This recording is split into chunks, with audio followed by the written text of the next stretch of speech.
So yesterday, the Blackhawks finalized an extension for Frank Nazar on a 7-year deal with a $6.6 million AAV. Now, technically, the AAV's $6,599,991. He wanted to get his jersey number, and this contract kicks in after this season, where he still has one more year left on his entry-level contract. This will kick in after this season and run through the 2032-33 season. So he won't be a free agent until 2033. And one more thing to note about this contract is that in years 6 and 7, he has a 20-team no trade list. Now, just right off the bat, I think my first impressions, and I think a lot of people's first impressions on this deal when it was announced yesterday, was that this is a great deal for the Blackhawks.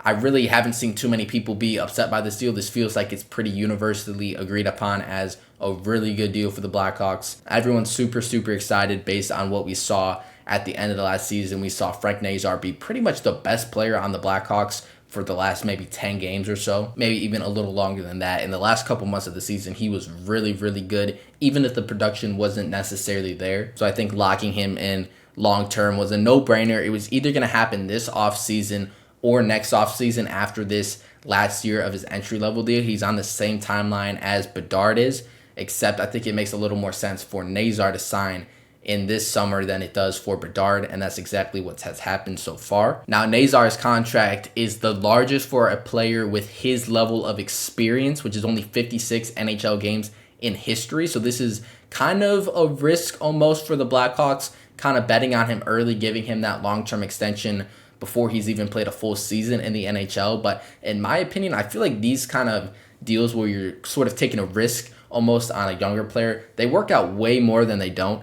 Honestly, I really can't think of too many deals where a team offers a young player and it really doesn't work out. It pans out bad. It ends up being a bad contract. But I can think of tons of examples where this has worked out great for teams. Just look at Nathan McKinnon, Jack Hughes, Tim Stützle, Tage Thompson. The list kind of goes on of these guys that signed really early on kind of cheap deals. The team was sort of taking a risk by extending them early, but it's worked out super good for the team so far. And I feel like that's exactly what's going to happen with this Frank Nazar deal. And I think a lot of people see the upside on this contract. And even for a couple people that I've seen that are kind of complaining almost, or at least feeling like it's a little bit aggressive for the Blackhawks to lock up Nazar long term with only 56 games of experience, I feel like even at this $6.6 million cap hit, it's not that big of a deal if he doesn't end up being the player that we think he can be, which is someone that's locked in your top 6 and is one of the leading point getters on your team. Even if he's not that, even if he's just maybe a top 9 or maybe middle 6 forward, a $6.6 million cap hit isn't going to be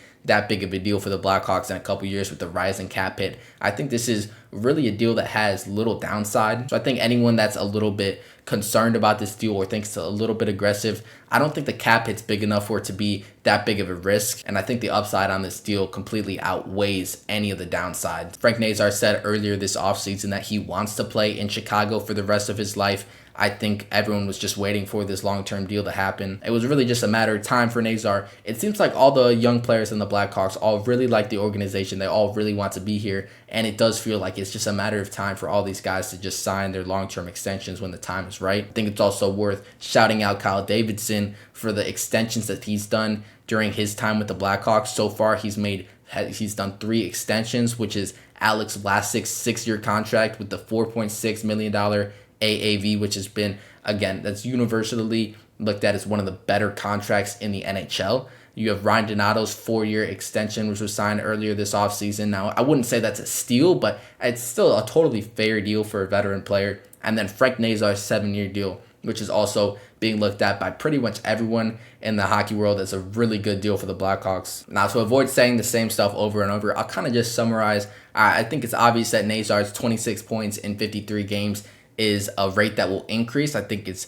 pretty likely his production continues to increase as the years go on. And I think this contract that's a little bit of a bet on Nazar, I think it's one that's going to pay off. I absolutely love locking Nazar in long term. He is a core piece to this team, and he is someone that you want to lock in on a long-term deal. And I think him signing a long-term deal, Alex Vlasic signing a long-term deal, it really kind of sets the standard for all the young guys in the Blackhawks to take these long-term deals. I don't think we're going to be seeing really any players try to maximize their money and take the bridge deals like we see in Toronto with Austin Matthews. He's taking some 3 to 4 year deals, kind of more commonly what we see in the NBA. I think it's going to be more guys with the Blackhawks signing these long-term deals that are good, relatively team friendly, and it allows the Blackhawks to build a really good team in the future. I think that's pretty much all there is to say about Frank Nazar's contract. Let me know your thoughts in the comments. I do want to talk a little bit about Connor Bedard's potential contract that's looming. I know that's been a big topic for this offseason, and with Nazar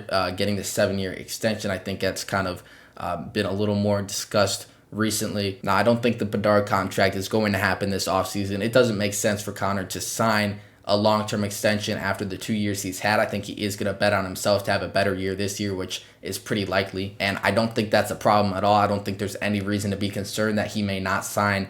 I think he's just going to wait till after this season to get more money on his contract. And I think that's fine. I don't think the Blackhawks will have a problem with that. I feel pretty confident that he'll get the 7-year deal that is the max for next season. Now, since it still is sort of a topic of discussion, and it will be throughout this season, even though I don't think once the season starts especially they're going to get any contract progress done. But I do want to throw out a number that I think would be the most likely for Connor Bedard, especially at this point, and even projecting a little bit that he has a better season this year. I think the most likely amount of money would be somewhere in the $12 to $13 million range. I've seen some people kind of hoping that he's going to take the Sidney Crosby route, sign for $9.8 million.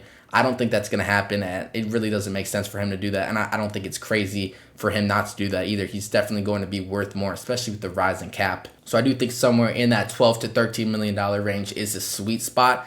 I was kind of thinking like an 8-year, $12.5 million deal, which totals to $98 million if you want to get the jersey number in there. But with the 8-year deals going away, I'm not sure that's going to be a possibility anymore. But I certainly still do like that number as a potential number for Connor Bedard to sign long term. I think really anything you can get him with a 7-year max deal is a good number for him. I care a lot more about getting him locked up long term than I do really what the cap hit ends up being. Even if it's looked at as a bit of an overpay, I don't think it's that big of a deal. I'd rather have him locked in than have him taking bridge deals like Austin Matthews did to maximize his money. So those are a couple of my thoughts on Connor Bedard's contract. I'm sure that'll be a more topic of discussion. I'll make plenty of videos that next offseason when that's more relevant. So again, let me know your thoughts on the Frank Nazar extension. We're about a month out from the Tom Curvers Prospect Showcase and training camp starting up. So we're about to get back into the hockey season. We just got a little bit more time. So it's nice that we got a little bit of news to talk about here. So that's going to do it for this video. Thank you guys for watching. We'll see you later.